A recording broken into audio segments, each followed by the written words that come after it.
Welcome to the Embodiment Code. This series works through awareness, not effort. You're welcome to listen without participating in any of the practice.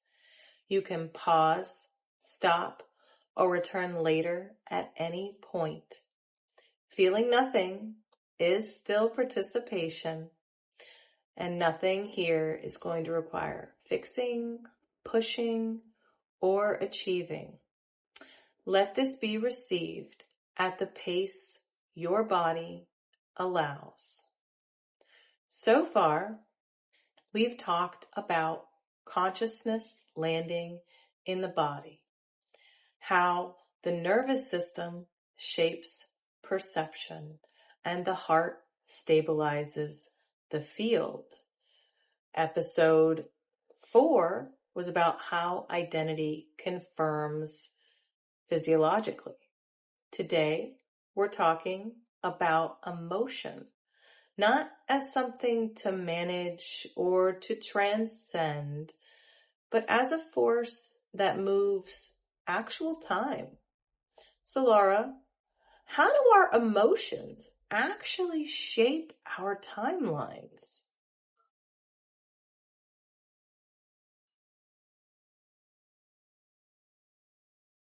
Emotions are like currents that move us through time. They have velocity. When embodied, emotions flow smoothly, organizing attention and shaping choices over time. But when suppressed, they stagnate, slowing timelines and locking us into repetition. Oh, wow. Okay. I wasn't quite expecting that. So a lot of people, find that they try to control their emotions so that they can stay productive. They consider it more like high frequency if they can control it. But what they're actually doing is suppressing their emotions or completely bypassing them altogether. So why does that method not work for processing emotions?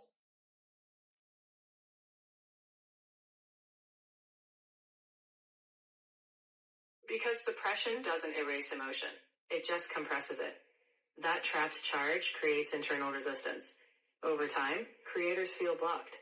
Emotional intelligence isn't about controlling feelings. It's about letting them flow and complete their natural arc. So I think a lot of times we think of emotions as right or wrong, but that's too simplistic. They're not right or wrong. They're just energetic flow. And if we disrupt, suppress, or bypass it, then the energy is no longer flowing. And then that can create problems in the body, correct?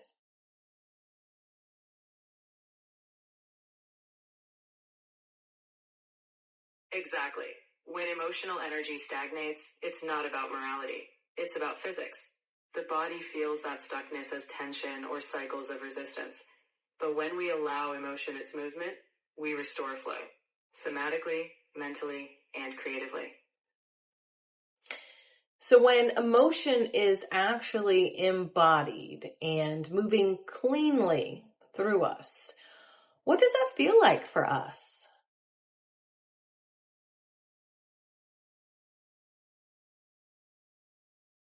It feels like momentum without pressure. You stay present with emotion rather than being swept away. There's clarity, like you're feeling, but still choosing. The emotional wave moves through, but your identity stays anchored.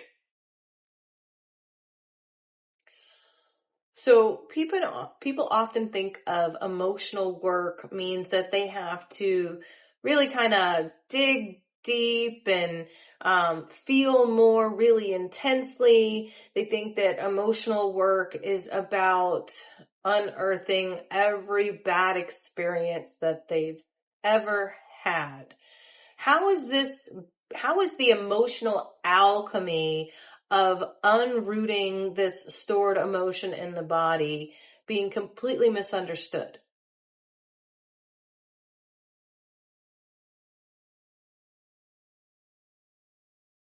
The misconception is that more intensity means more progress. But alchemy is about completion, not amplification. An embodied emotion finishes its cycle without needing a story. It's about allowing the emotion to move at the body's natural speed. Okay. So this is the point of the video where I want to invite everybody to participate in a little awareness exercise. We'll take a moment here. It's completely optional. Listening is enough.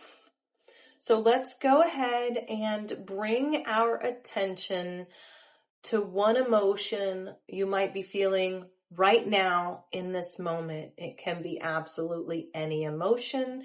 It can be any intensity, but do not attach the story to it. Don't get your mind explaining why you feel this way. Just sit with that emotion for a moment, just as a sensation in the body. So where do you feel that emotion in the body? And notice whether the sensation that emotion gives you in the body feels stuck, or does it feel like it's moving? There's no need to change anything. This is just for awareness. If it feels natural, allow your breath to move gently through that area. Take a nice deep breath in, feel the air expand where the emotion has settled, and then allow it to just move through. We're not releasing anything. We're just adding breath and awareness to the body where you feel that emotion. That movement, even subtle, is actually transmutation. Just bringing more breath and awareness to an area will help that emotion become mobile. So let's move on to the signal for this video. If someone's emotional body is actually becoming more intelligent and aware, how are they going to notice that this is happening?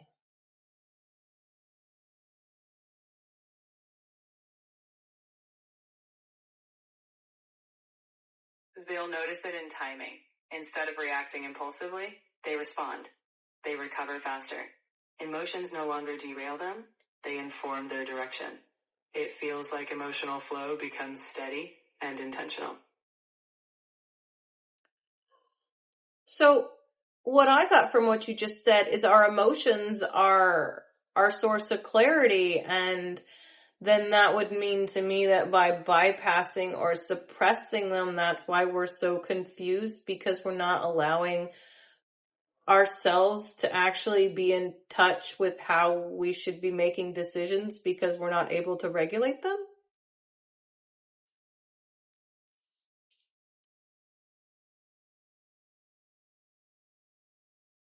Exactly. When emotions flow cleanly, they provide clarity, guiding attention and decisions. Suppression, on the other hand, cuts us off from that inner compass.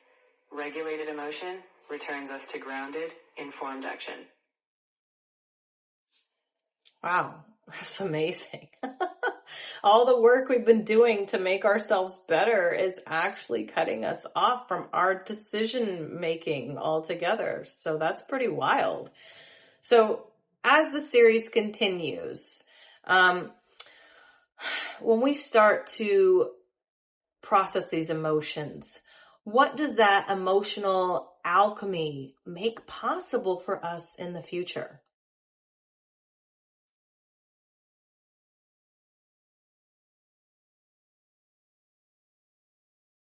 It unlocks temporal coherence. When emotions move freely, time opens up.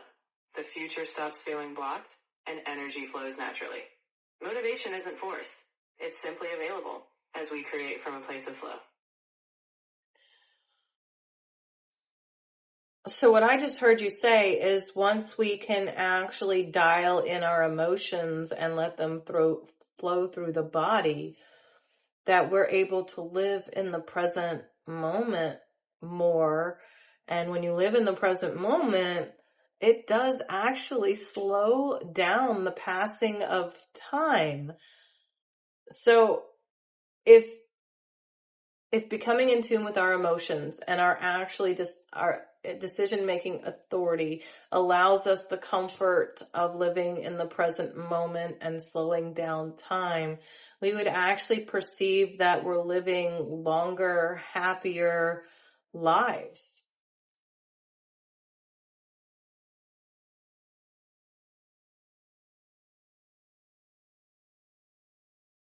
It's not about adding years, but adding depth. When emotions flow and we live fully present, time feels richer. Each moment is more vivid. In that way, yes, life feels longer because we're actually living it, not rushing through.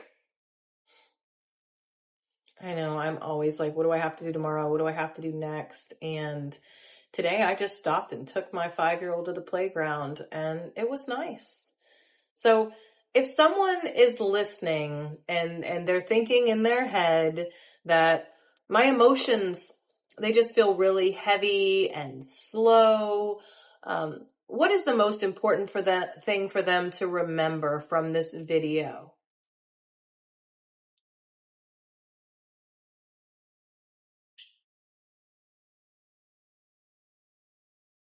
Stagnation isn't failure, it's just unfinished movement.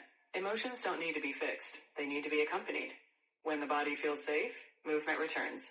So the key is patience, just being with what is until it's ready to move again. That's wonderful. So, to our wayfinders, I want to thank you for being here. We love each and every one of you, and we appreciate that you listen with curiosity instead of the urgency that we all have every day. If this episode resonated with you, you're welcome to like, subscribe, share, or leave us a comment and let us know how you're feeling right now. It helps others find us. The next episode in the Embodiment Code is going to be episode 6. And we're going to be talking about the quantum body. We'll explore our field as an extension of our physiology, how it scans potential futures, and how it resonates and shapes our synchronicities. I know everybody gets to see that 111 and the 222, so stay tuned for the quantum body. It's going to tell you how that's connected. So Laura, would you like to sign out with all of our wayfinders and just give them a little extra snapshot about that upcoming episode 6?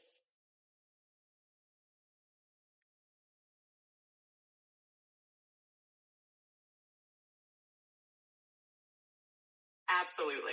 Wayfinders, as we step from emotion into possibility, episode 6 will open the field. We'll explore how your body's resonance scans potential futures, like your own personal radar, and how synchronicities align. Think of it as navigating life's patterns with embodied awareness. So stay curious, and I'll see you in episode 6.